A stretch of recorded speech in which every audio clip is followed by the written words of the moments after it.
জানলে কি আর করতাম গোনা, বাবা মাওলানা না জানিয়া ভুল করেছি, ক্ষমা করো না। এটাকে এক বক্তা বলেছেন কালামটি নাকি শিরিক, এ ব্যাপারে একটু জবাব দিলে ভালো হবে। বড় করে পড়ি নাউজুবিল্লাহ। শিরিক যিনি বলছেন উনি এই আলেম শিরিকের সংজ্ঞা উনি জানে না। কথায় কথায় শিরিক হয় না, কথায় কথায় শিরিক হয় না। শিরিক কি? শিরিক কখন হবে? শিরিক কিভাবে হবে? আচ্ছা, এখানে গানটাতে কি আছে? আমি জানলে কি আর করতাম গোনা বাবা মাওলানা, ঠিক কি না? বলেন না, আমি জানলে কি আর করতাম গোনা বাবা মাওলানা, না জানিয়া ভুল করেছি ক্ষমা করো না, না জানিয়া ভুল করেছি ক্ষমা করো না। সুবহান। আচ্ছা বলেন তো, বাবার সাথে বেয়াদবি হইলে ক্ষমা কি আল্লাহ করবে না বাবা করবে? বাবা যতদিন বেয়াদবি ক্ষমা না করবে, আল্লাহ কি ক্ষমা করবে? আপনি আব্দুল করিমের দান সম্পদ খেয়ে ফেলছেন, টাকা পয়সা লুটতরাজ করে খেয়ে ফেলছেন, তার হক নষ্ট করছেন, এটা কি আব্দুল করিমে মাফ করবে না আল্লাহ মাফ করবে? দেখেন কোরআনুল কারীমে সূরা নিসার মধ্যে একটা আয়াত আছে, এখানে আল্লাহ বলেছেন ওয়ালাউ আন্নাহুম ইয যালামু আনফুসাহুম জাউকা, যে ইয়া রাসূলুল্লাহ তারা যদি নিজের নফসের উপর নিজে জুলুম করে, পাপ করে, গুনাহ করে, খাতা করে, জাউকা তারা যদি আপনি নবীর কাছে চলে আসে, বলুন সুবহান। তো গুনাহ করছি, গুনাহ করার পরে কোথায় যাওয়ার দরকার ছিল? কথা ছিল আল্লাহর দরবারে। আল্লাহ ঠিকানা দিচ্ছেন, তারা যদি গুনাহ করার পরে, খাতা করার পরে, জুলুম করার পরে আপনার কাছে চলে আসে, ফাস্তাগফিরুল্লাহ, আপনার কাছে এসে আল্লাহর কাছে ইস্তিগফার করে, তওবা করে, সুবহানাল্লাহ। এখনো কথা শেষ হয় নাই আল্লাহর। এরপরে বলছে যে ওয়াস্তাগফারা লাহুমুর রাসূল, শুধু তারা আপনার কাছে এসে আমার কাছে ক্ষমা চাইলে, ভুলের ক্ষমা চাইলে হবে না, গুনার ক্ষমা চাইলে হবে না। কি করতে হবে? তার পক্ষে যদি আপনি সুপারিশ করেন, তাওয়াবার রাহিমা, সুবহান। আপনি যতক্ষণ না বলবেন ততক্ষণ ক্ষমা হবে না। আমার নবী বলেছেন শাফাআতি লি আহলিল কাবাইরি মিন উম্মতি, আমার উম্মতের বড় বড় গুনাহগারদের জন্য সুপারিশ, নবীর শাফায়াত বড় বড় গুনাহগারদের জন্য। বড় করে বলুন সুবহানাল্লাহ। উস্তাদের সাথে, মার সাথে, বাবার সাথে বেয়াদবি হলে, বন্দার হক নষ্ট করে ফেললে, বন্দায় যতক্ষণ মাফ না করে আল্লাহ ততক্ষণ মাফ করে না। কিছু আছে বন্দার কাছে মাফ, আর কিছু আছে আল্লাহর কাছে মাফ। এখানে বলছে না জানিয়া ভুল করেছি ক্ষমা করো না।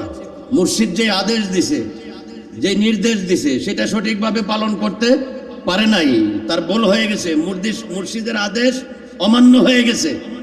এখন মুর্শিদে আদেশ দিয়েছে, মুর্শিদের সাথে আমার বেয়াদবি হয়েছে, মুর্শিদ যতক্ষণ ক্ষমা না করে আল্লাহ আমাকে ক্ষমা করবে, আল্লাহর ওলি যতক্ষণ ক্ষমা না করে আল্লাহ ক্ষমা করবে। তো এখানে তো এটাই বলছে, আমি জানলে কি আর করতাম গুনাহ বাবা মাওলানা, না জানিয়া ভুল করেছি ক্ষমা করো না। সুবহান। এই গানগুলা কারা লিখেছেন? আমাদের মতো, আপনার মতো, আমার মতো সাধারণ মানুষ নয়। বাহারুল উলুম বড় বড় আলেম ছিল জগতের। সর্বশেষে ওই আলেম হুজুর গৌসুল আজম মেজবান্ডারি সোহবতে এসে গৌসুল আজম মেজবান্ডারি এক নজর দিয়ে তাকে আল্লাহর ওলি বানিয়েছেন। এই সমস্ত আল্লাহর ওলিদের কালাম এগুলার মধ্যে আমরা এই সাধারণ সামান্য কিছু জ্ঞানের অধিকারী হয়ে তাদেরকে কাফের বানাইতেছি, মুশরিক বানাইতেছি, কত সময় কত কিছু বানাই ফেলতেছি। এই জন্য বড় দুঃখ লাগে, আলেম ওলামারা কাফের বানায় আর আল্লাহর ওলিরা কাফের ধরে মুমিন বানায়, ঠিক কিনা? সুফি যারা, আল্লাহর আউলিয়া যারা, তারা কাফের বেঈমান মুশরিককে মুমিন বানায়। আর এখন বড় আফসোস, আমরা এক শ্রেণীর আলেম বের হয়েছি, আমরা বাইরে খালি ফতোয়া দিয়ে মুমিন রে কাফের বানাই, মুমিন রে কাফের বানাই, মুসলমান রে কাফের বানাই। কিছু আছে প্রেমের কথা, কিছু আছে দলিলের কথা, বুঝছেন? দলিল এবং প্রেম দুটোটাকে একসাথে করে তারপরে ফতোয়ার মধ্যে আসতে। ফতোয়া দিতে হলে শুধু এক ধরনের জ্ঞান থাকলে হয় না, এখানে তাসাউফের জ্ঞানের অধিকারী হইতে হবে, বালাগাত ফাসাহাতের জ্ঞানের অধিকারী হইতে হবে। 24 প্রকার, সর্বনিম্ন 24 প্রকার জ্ঞানের অধিকারী হইলে আপনি ফতোয়া দিতে পারবেন। এখানে জাহিরি অর্থ আছে, বাতেনি অর্থ আছে। এই সব কিছু যিনি জানার পরে ফতোয়া ফতোয়া দেওয়ার আগে যে গান গাইছে তাকে ডাকে আনতে হবে, আইনা জিজ্ঞেস করতে হবে তুমি এখানে কি বুঝাইছো, তুমি এখানে কি বুঝেছো। একজন আল্লাহর ওলি বলতেছে তুই আমার খোদা না আমি তোর বন্দা না, সুবহানাল্লাহ বলবেন না, তুই আমার খোদা না আমি তোর বন্দা না। আল্লাহর কামেল ওলি দৌড়ে গেছে মুফতি সাহেবদের কাছে, হুজুর আল্লাহর ওলি না উনি? হ্যাঁ উনি তো মশহুর আল্লাহর ওলি। উনি কি বলে জানেন? কাটতেছে আর বলতেছে কি বলতেছে, তুই আমার খোদা না আমি তোর বন্দা না। আস্তাগফিরুল্লাহ নাউজুবিল্লাহ, মুশরিক হয়ে গেছে। চলো ওনার কাছে যাই, গেছে আল্লাহর ওলির কাছে। হুজুর আপনি নাকি বলেন তুই আমার খোদা না আমি তার বন্দা না? আপনি খোদার বন্দা না? কহ খোদা আপনার, তিনি আপনার খোদা না? কয়ে হ্যাঁ তিনি আমার খোদা। যে এখন বললেন তুই আমার খোদা না আমি তোর বন্দা না। বেকুব, জোহরের আজান হয়েছে, আল্লাহ বলে নামাজ পড়বি, নামাজ পড়া ফরজ। আমি মসজিদের দিকে যাই আর আমার নফস আমাকে নামাজ থেকে দূরে সরায়, মসজিদে যাইস না। নফসে বলতেছে যাইস না, খোদাই বলতেছে আস।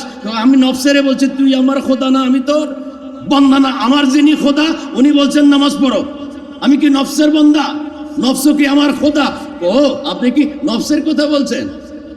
তুই ফতোয়া দেওয়ার আগে এটা জিজ্ঞেস করবি না, আগে বলছেন বুঝছেন। মাইকে একটা পাইলে বস অমুক কাফের, অমুক কাফের, অমুক শিরিক, এটা এই সমস্ত কথা বুঝছেন। আল্লাহ আমাদেরকে এই সমস্ত ফতোয়া বাজি থেকে হেফাজত রাখুক, সবাই বলি আমিন।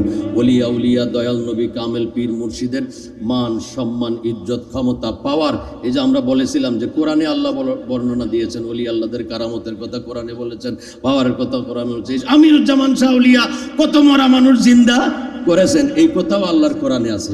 সুবহান আল্লাহর ওলিরা যে আসবে, নবীরা যে আসবে, তারা এসে কি করবে? মরা জিন্দা করবে। সূরা আলে ইমরানের 49 নম্বর আয়াতের মধ্যে আল্লাহ একটা উদাহরণ দিয়ে রাখছেন ঈসা আলাইহিস সালামের।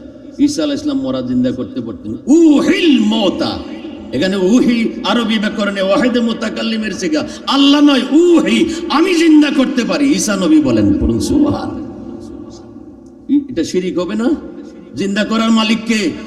আল্লাহ। কিন্তু ঈসা নবী বলেন উহি, আমি জিন্দা করতে পারি, বলুন সুবহান। তারপরও শিরিক হয় নাই কেন?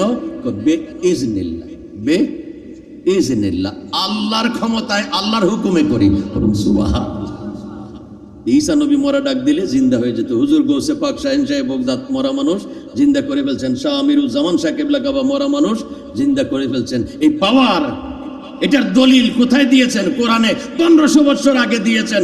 কারণ দলিল না দিলে এই যে 1500 বছর পরে 1400 বছর পরে এসে আল্লাহর আউলিয়ারা এগুলা করবে, মানুষ তো তাদেরকে ঈমান চলে যাবে, শিরিক শিরিক বলবে। শিরিক যাতে না বলে আগে কোরআনে আয়াত দেখাই দিয়েছেন, দেখ আমার কিছু বান্দা আছে, আমি যাদের উপর রাজি, আমি তাদেরকে ক্ষমতা হস্তান্তর করি, তখন আমার হুকুমে তারা কাজ করে। সুবহান আল্লাহু আকবার। ইয়া রাসূলুল্লাহ, ইয়া গাউসুল, মারহাবা মারহাবা, উচ্চ সুরে বলি মারহাবা। তো আমি আপনাদের আর লম্বা সময় নেব না, হুজুর এসে গেছেন। নুরানি ইমানি এরফানি বয়ান করবেন, শেয়ারে শেয়ারে আমাদেরকে প্রেম বিতরণ করবেন। অন্তরটা কি করবে? প্রেম দিয়ে সজীব করে ফেলবে।